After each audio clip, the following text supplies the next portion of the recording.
Hi everyone, this is another day, another share with Phyllis Moody, and we are working with a new tool. A couple of videos back I had talked about some of the Philips fiber art rulers, and this one today I wanted to show off how I use the spot on, and I'm going to be doing this pattern. Now on that other video I showed you another pattern of a table runner. That's a very easy one also, but I've been wanting to do this pattern, so I've started working on this pattern, and I'm going to show you how I cut.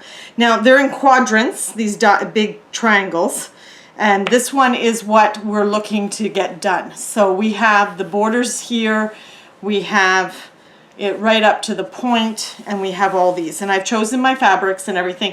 Now in the pattern they tell you how much you need of each and how many strips of each color and what size strips you would need, and you would just follow these instructions based on your color choices, and then you would follow these instructions, okay, together. So you would take a B and an E, which is the off-white, and they tell you a 3-inch E and a 2 1/4-inch B strip, and you would sew them into sets, and you would go down and do all that. So that's what I've done. I've already sewn everything into strips to make this video a little faster. And so the first thing I want to do is I want to cut these out, and there's a left and right. Now on the ruler you see these lines. You have a T1, a T2, a T3, a D, and an H. And depending on what angle you need to cut this unit out, you would get a different way of getting a different shape from the two strips, or from the strips. So they would tell you to place T1 or T2, T3, H, or D on the seam line of between the two strips, and then you'd get a different angle and everything. The other thing that you would have to keep if there's a left and right, you would cut with a spot on readable in one direction, and then if you want the other direction, you would flip the ruler and make sure that the spot on is in the other direction.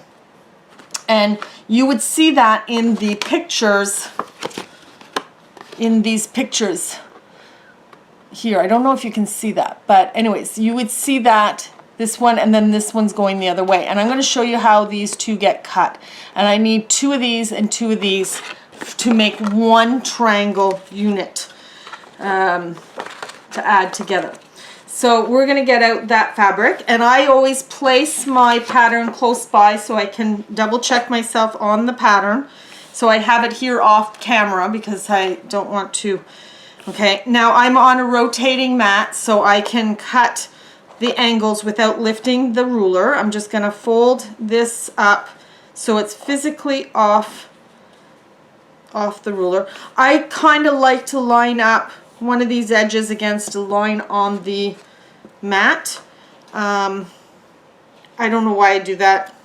It's just, that's me. So the first thing I'm going to do is I'm going to cut one that leans leans to one side. Okay, so this is the unit that we're going to cut now, and it has to be the line T1 line, which is this line right here, has to be along this seam allowance, and then we just cut. We place it, we make sure that it doesn't move, and we just cut.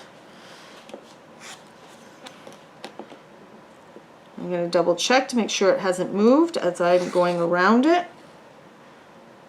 And now I'm just going to turn this so I can do this last cut comfortably. While I turn my mat, I always find that the ruler kind of shifts on me a little bit, just a little bit. So I go in and double check to make sure it's all lined up. And there's my first cut. I need a second one like that, so I always put my mat back in the other direction Get rid of the excess. And I cut another one. Now,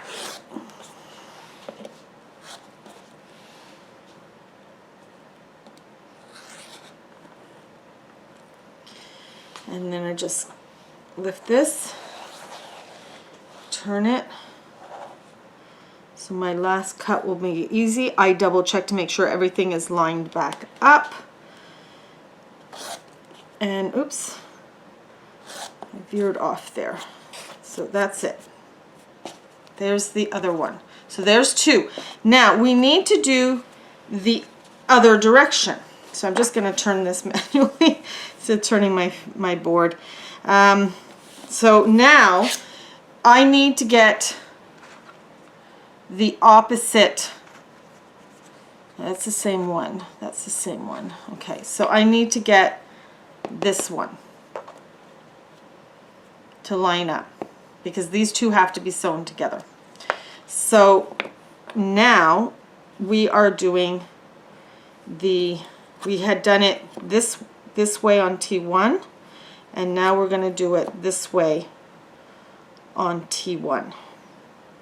So you'll see that the spot on is reading backwards, and we will get up as close to this edge as we can, this cut edge as we can, so we don't have the less. And then we do, and I'll turn this without lifting my ruler. I'll double check to make sure everything is lined back up nicely, and I'll go in and I'll cut that last cut. And that's done. Now I need another one of those. Get those out of the way. It will go like this.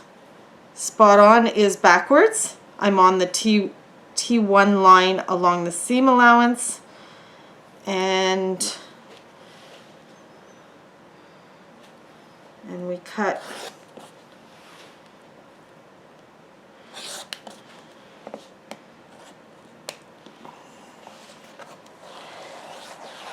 I'm just going to turn this, make sure it's all lined up nicely, that it hasn't shifted too much when I did the turn, and then we have our two there.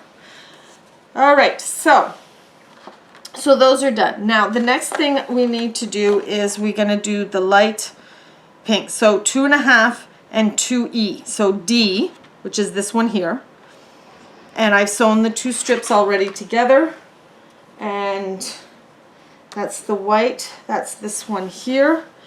And now they are telling us in the pattern how many of each we need to do the whole thing. I'm only cutting out enough to do one triangle. So I'm going to show you how this one works. It's a similar thing. They're telling you to go on to D. No, wait, sorry. Yes, D line. So that's this line here. And everything I cut from here on in, and I'm just going to double check to make sure I have it in the right direction. So spot on has to be pointing up, so it's in that direction, and you would just follow the instructions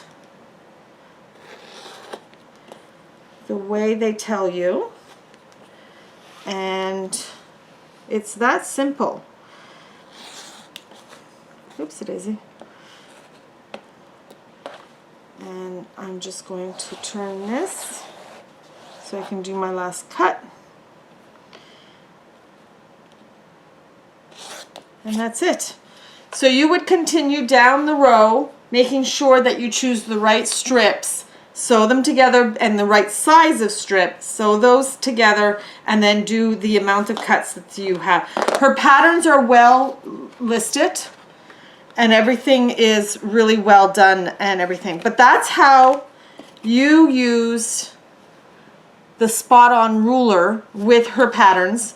And you could experiment with this. I haven't had a chance to do any major experimenting, but you could put strips together and figure out sizes and come up with different things and play with this strip. You can also use it for different size triangles. So there's a triangle here, there's a different size here, and if you use the T1 you'd get a very elongated triangle. So there's different things that you can do with it. You can do shapes like that. You can do shapes like from the hip like that if you want. So there's other applications if you're willing to play and figure out what else you can get from this ruler. So I hope that this was informative. If you like these kind of videos and you want to see more, subscribe and click the bell so you can get notification when videos are uploaded. And we will see you on the next day of sharing. Bye!